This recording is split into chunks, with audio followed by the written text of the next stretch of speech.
아주 어려운 가정에서 5남매 중에서 넷째로 자란 목사님이 그 자신 어릴 때 이야기를 이번에 나온 그 크리스찬 잡지에 소개를 하셨습니다. 그분 어릴 적 소원 하나가 자기가 원하는 옷을, 그것도 새 옷을 그렇게 입고 싶었답니다. 이 형제 많은 집에 넷째니까 이제 형들이 입다가 또 작은 것 받아서 입고 그랬으니까 아마 새 옷을 입기를 소원했나 봐요. 특별히 그 당시에 아주 최고로 쳐줬던 옷이 모자 달린 까만 잠바라 그랬습니다. 그게 그렇게 입고 싶어서 이런 꾀를 냈답니다. 어린아이가요, 설날을 앞둔 어느 날 저녁에 그 부모님들이 주무시지 않고 대화하는 것을 알고는 자면서 자는 척 한 거죠. 일부러 잠꼬대를 했답니다. 잠꼬대를 하면서 뭐라고 소리쳤겠습니까? 모자 달린 까만 잠바, 모자 달린 까만 잠바. 그랬더니 그 부모님이 들으시고 다음날 그해 설날에 그 모자 달린 까만 잠바를 사 주셨다네요. 저는 그 이야기를 읽고는 이 어린아이가 어떻게 이런 생각을 할 수 있을까? 좀 무서운 생각도 들었습니다. 저는 개인적으로 새 옷에 대한 감각이 별로 없어가지고요. 저는 이해가 잘 안 되는 이야기였습니다. 저는 저희 집에서 하나밖에 없는 장남으로 자랐거든요. 그래서 이 넷째 이야기, 어린아이가 새 옷을 입고 싶어서 잠꼬대하는 신용을 해서 그 옷을 얻어 입었다 하는 이 이야기를 읽으면서 참 이상한 느낌이 들었습니다. 사람은 그 자란 환경이 주는 차이가 있는 것 같습니다. 누구나 다 환경에 영향을 받지요. 더 많이 받느냐 적게 받느냐의 차이지 하나도 안 받는 사람은 없습니다. 날씨가 더워지면 우리는 더위를 느끼고요.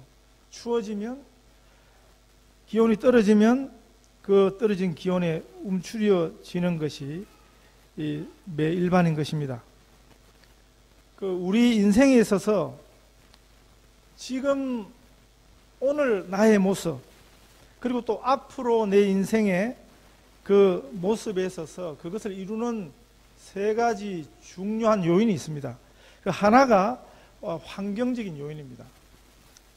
사람들은 그 사람이 처해 있는 환경에 영향을 받게 되어 있습니다. 우리가 다 한국 사람이지만 우리는 호주 와서 살고 있는 한국 사람이에요.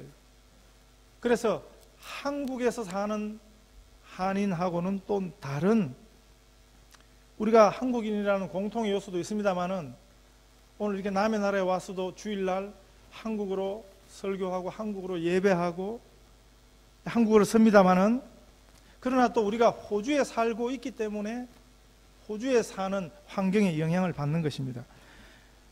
물이 풍족한 곳에 사는 사람들은 말 그대로 물 쓰듯 아마 물을 잘 쓰며 살 수 있을 것입니다. 그러나 물이 부족한 곳에 사는 사람은 그럴 수 없습니다. 그 전에 제 친구 하나가 지금 멜번에서 사역하고 있는데, 멜번에 한참 물이 부족했을 때요, 물 경찰들이 주택가를 돌아다니다가 그 물을 낭비하는 그런 집을 찾으면 수압 조절 장치를 강제로 달아버렸대요. 그걸 달면 아무리 수도꼭지를 틀어도 물이 아주 찔끔찔끔밖에 안 나오도록 하는 장치를 해서 그 물 낭비한 벌칙을 주기도 했답니다. 그 전에 제가 서울서 교회 사역할 때 한 집사님네가 강남 사시다가 강북으로 이사를 갔습니다. 아이들 학교도 강남에 있다가 강북으로 다 옮겼습니다. 그 집사님 하시는 말씀이 제일 달라진 게 뭐냐 하면, 강남 살 때는 그냥 아파트의 옆에 전부 다 아이들이 그냥 학원 다니고 과외하고 공부를 하니까 자기 아이들을 거기 안 보내면 큰일 나겠다 그런 생각을 하면서 살았다는 것입니다. 그런데 강북에 오니까 옆에 그런 사람들이 눈에 안 떠이니까 훨씬 여유가 있어지더라는 것입니다. 우리 환경이 치열한 경쟁이 눈앞에 보일 때 하고 그렇지 않은 환경에 살 때 하고 그 삶은 달라지기 마련입니다. 가장 첫 번째 환경적 요인은 부모라고 할 수 있습니다. 우리가 어떤 부모를 만나는가에 따라서 우리가 달라지는 것입니다. 자녀의 삶에 영향을 좀 받아요. 굉장히 부자 부모를 만나면 나는 노력하지 않아도 부자가 됩니다. 그런가 하면 사랑이 많은 부모를 만나면 그 자녀는 평생 다른 사람들과의 관계를 쉽게 유지하며 사는 것입니다. 또 신중한 부모를 만나면 우리 인생을 아주 조심스럽게 사는 그런 영향을 받는 것입니다. 부모님 때문에 나의 기호도 결정되는 수가 있습니다. 내 지능도, 재능도, 성품도 그 영향을 받습니다. 부모가 짠 음식을 즐기면요, 아이들은 그게 뭔지도 모르고 어릴 적부터 자꾸 따라서 짠 걸 먹으니까 그게 자기 입맛이 되는 거예요. 어릴 적부터 자신이 선택하지도 않았는데 짠맛에 길들여지게 되는 것입니다. 그래서 많은 경우 성인병은 가족력과 영향이 있습니다. 그 전에 제가 영국서 함께 있던 목사님이 공수부대 출신인데 그 집에 그때 3살짜리 아들하고 5살짜리 아들 둘이 있었습니다. 근데 하루는 보니까 그 아버지가 그 두 아들과 함께 슈퍼에서 소 생간을 사다가 세 부자가 입에 피치를 하면서 그거를 맛있다고 먹고 있더라고요. 기겁을 했습니다. 아버지가 공수부대니까 3살짜리 5살짜리 아이도 그냥 생간을 그냥 우직우직 맛있다고 먹더라고요. 부모가 상당 부분 그 자녀의 환경적 요인이 되는 것입니다. 영적 요인도 있습니다. 어려운 일이 있을 때마다 무릎 꿇고 기도하는 부모님 밑에서 자란 자녀들은 인생의 고비를 만나면 하나님 앞에 기도하게 됩니다. 날마다 아침에 일어나서 하나님 말씀을 읽고 묵상하는 부모를 가진 자녀들은 인생을 살면서 주의 법을 기뻐하는 삶을 살게 됩니다.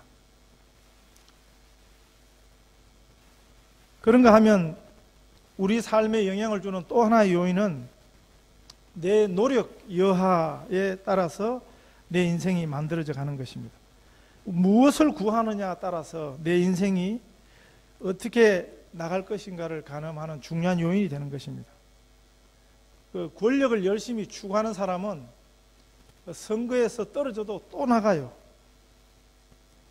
그래서 그 권력 의지를 언젠가는 성취하는 것을 보는 것입니다. 똑똑하다고 권력을 잡는 게 아니에요. 능력 있다고 권력을 잡는 게 아니에요. 권력에 대한 의지가 있어야 되는 것입니다. 그런가 하면 열심히 이권을 추구하는 사람은 부자가 됩니다. 부자들을 보니까 공통점이 하나 있어요. 세상 부자들을 보니까 한번 주머니 안에 들어온 돈은 잘 안 내놓는 거예요.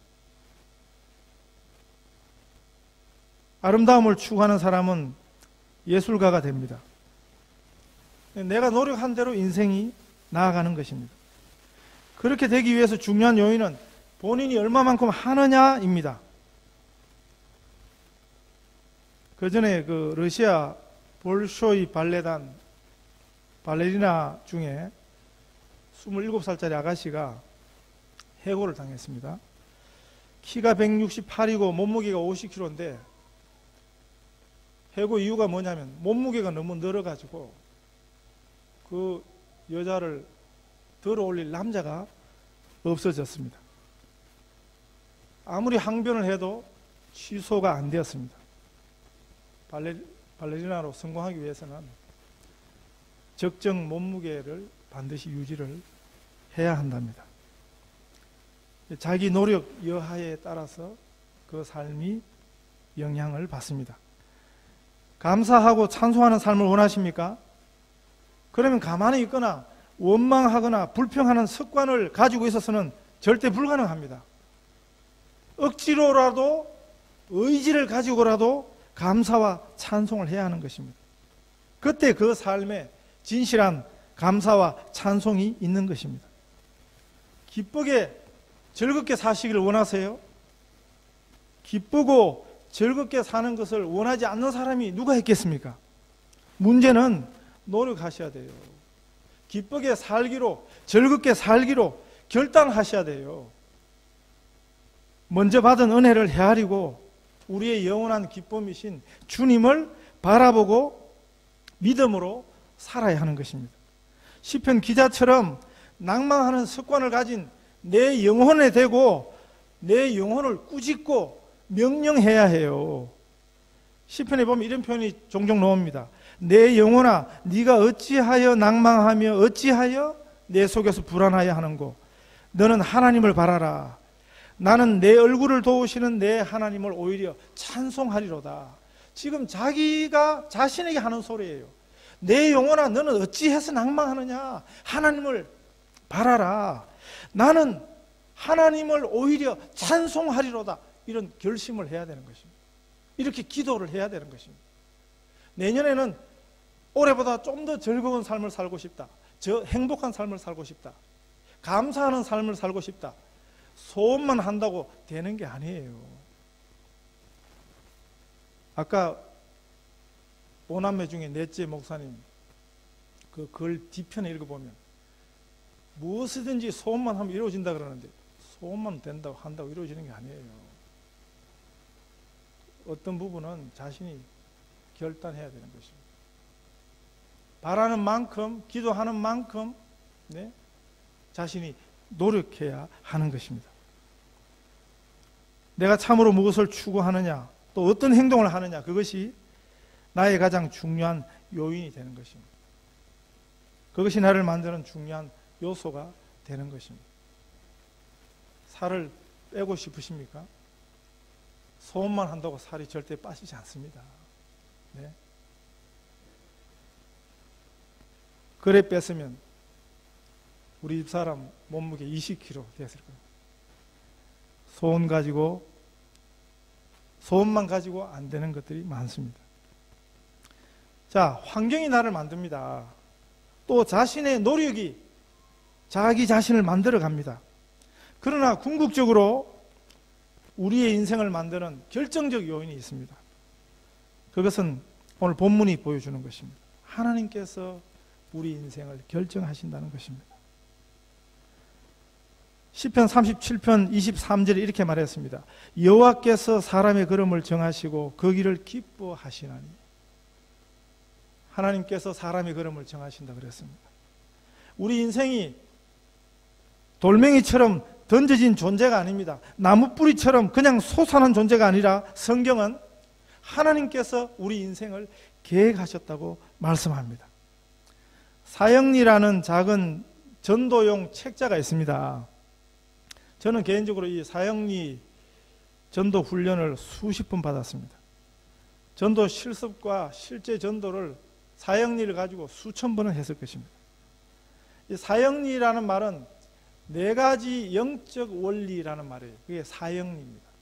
자연계에 자연 법칙이 있는 것처럼 하나님과 우리 사이에 네 가지 영적인 원리가 있다는 것입니다. 첫 번째 원리가 뭐냐 하면 하나님은 당신을 사랑하시고 당신의 생애를 위해서 놀라운 계획을 갖고 계십니다.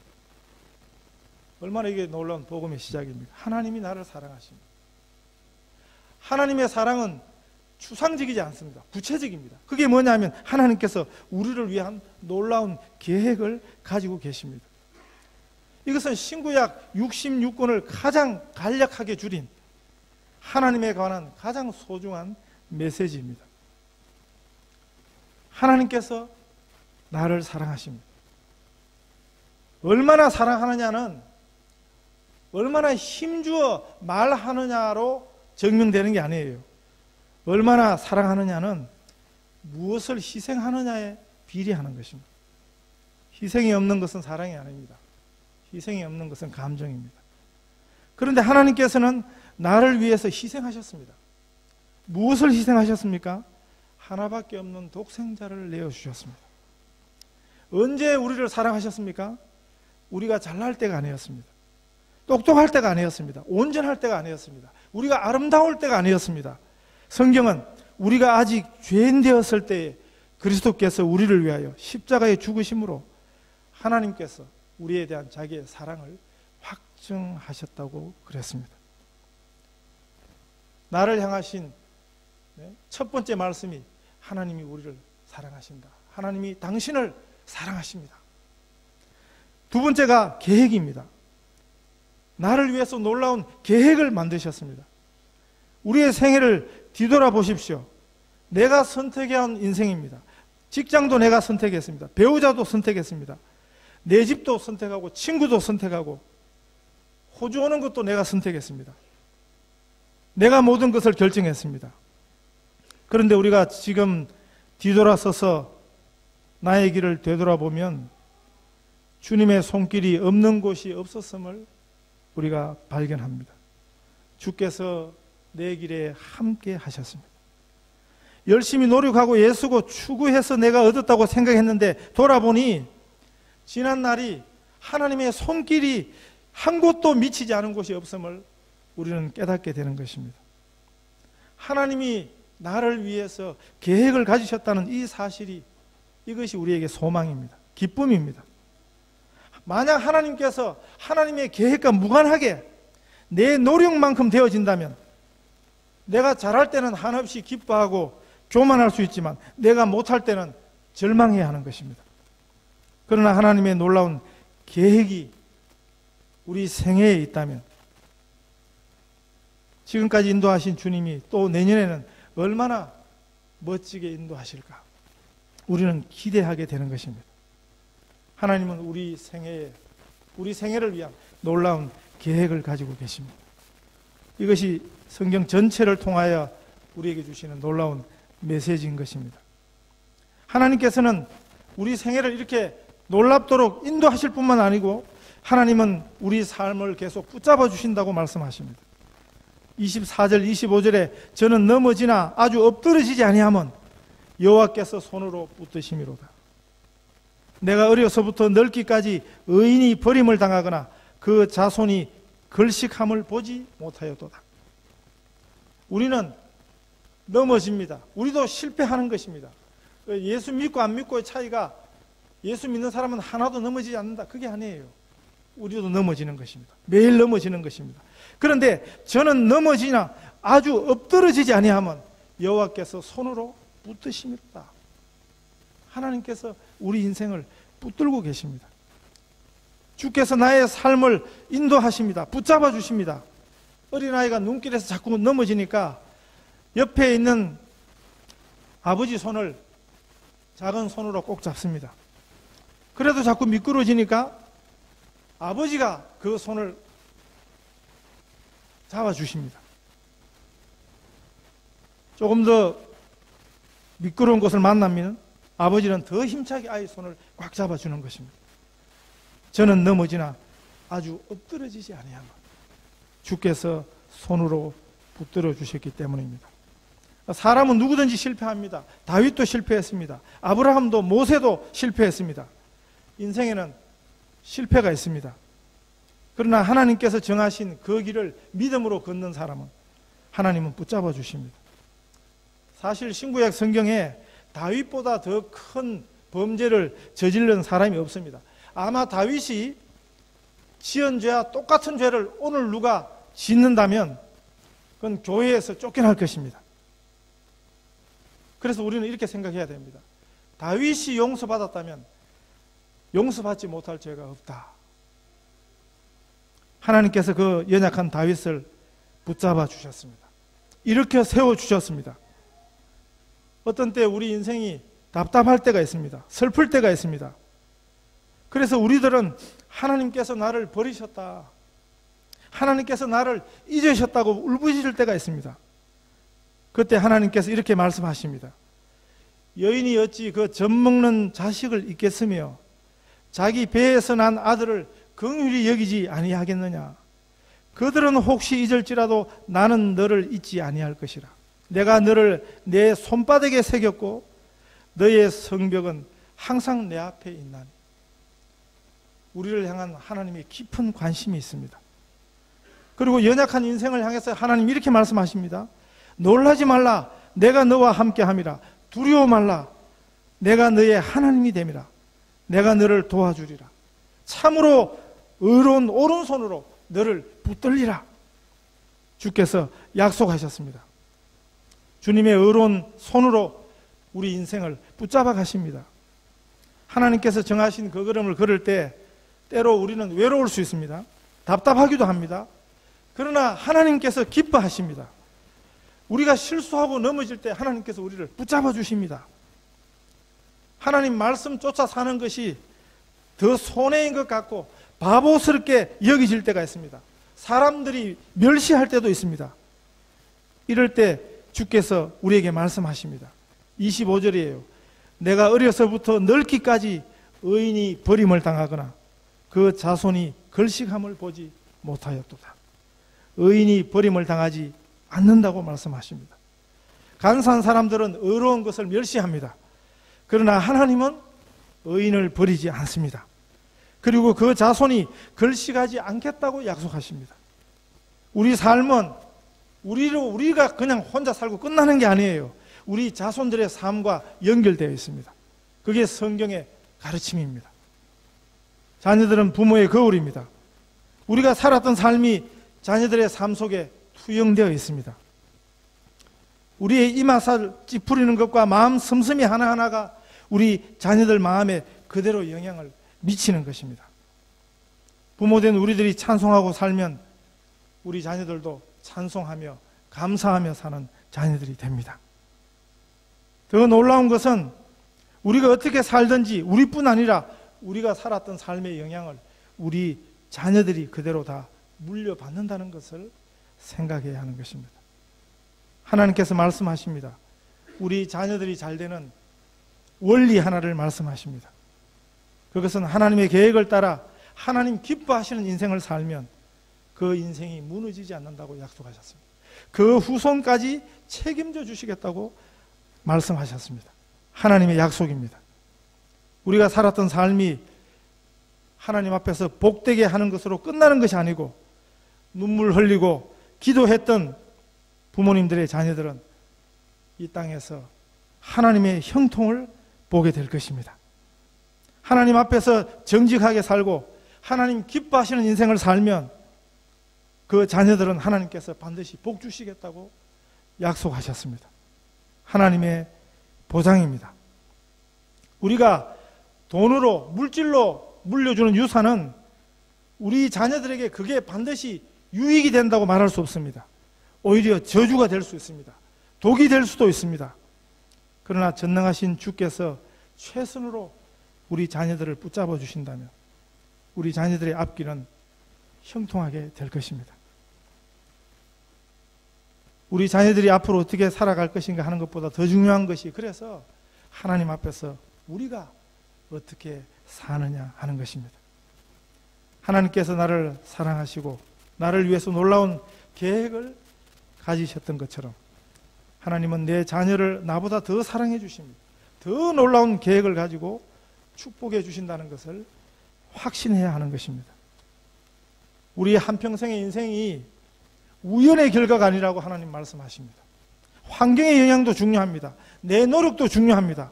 그러나 궁극적인 결론은 하나님께서 우리 생애를 붙들고 계신다는 것입니다. 하나님께서 우리를 향하신 계획을 가지셨다는 것입니다. 그 계획을 우리가 깨달을 때 주께서 그 계획을 복스럽게 성취해 주실 것입니다. 하나님께서 하나밖에 없는 외아들을 십자가에서 죽이시기까지 사랑하시는 그 놀라운 사랑, 천지를 지으신 전능하신 하나님, 머리카락까지 세시는 자세함으로 우리 인생을 인도하신다는 사실, 얼마나 큰 축복입니까? 하나님께서 우리 생애를 향해서 놀라운 계획을 갖고 계심을 믿으시기 바랍니다. 지금 우리가 그것을 다 모릅니다. 그러나 그 시간이 지나면 내가 당했던 고통마저도 하나님의 놀라운 계획의 일부인 것을 깨닫게 될 것입니다. 우리는 우리를 붙잡고 계신 우리 인생의 결정이 하나님의 손에 달려 있는 것을 믿어야 하는 것입니다. 그럼 하나하나의 기쁨이 있습니다. 하나님의 솜씨를 느낄 수 있기를 바랍니다. 임마누엘의 하나님, 함께 하시는 하나님을 만나시기를 바랍니다. 여호와께서 사람의 걸음을 정하시고 그 길을 기뻐하신다고 하셨습니다. 하나님께서 우리 인생을 얼마나 기뻐하시는지 스바냐 3장 17절 말씀 이렇게 말씀하십니다. 너의 하나님 여호와가 너의 가운데 계시니 그는 구원을 베푸실 전능자시라. 그가 너로 인하여 기쁨을 이기지 못하여 하시며 너를 잠잠히 사랑하시며 너를 인하여 즐거이 부르며 기뻐하시리라 하리라. 우리를 인하여 기쁨을 이기지 못하시는 하나님, 내가 나를 못마땅하게 이길 때가 있습니다. 그러나 하나님은 우리를 기뻐하신다 그랬습니다. 하나님이 우리를 이처럼 사랑하십니다. 이 하나님의 은혜가 우리들의 것입니다. 이 놀라운 은혜를 오늘 한 해가 다 가고 또 새해를 맞이하는 이 주일에 우리 마음속 깊이 묵상하시면서 내 인생의 그 결정이 하나님 손에 달렸다. 하나님이 내 인생을 붙잡고 있다. 나를 기뻐하시는 하나님, 그 하나님을 믿음으로 바라보시고 감사하며 또 새해로 나아가시는 축복이 우리 성도들에게 있으시기를 바랍니다.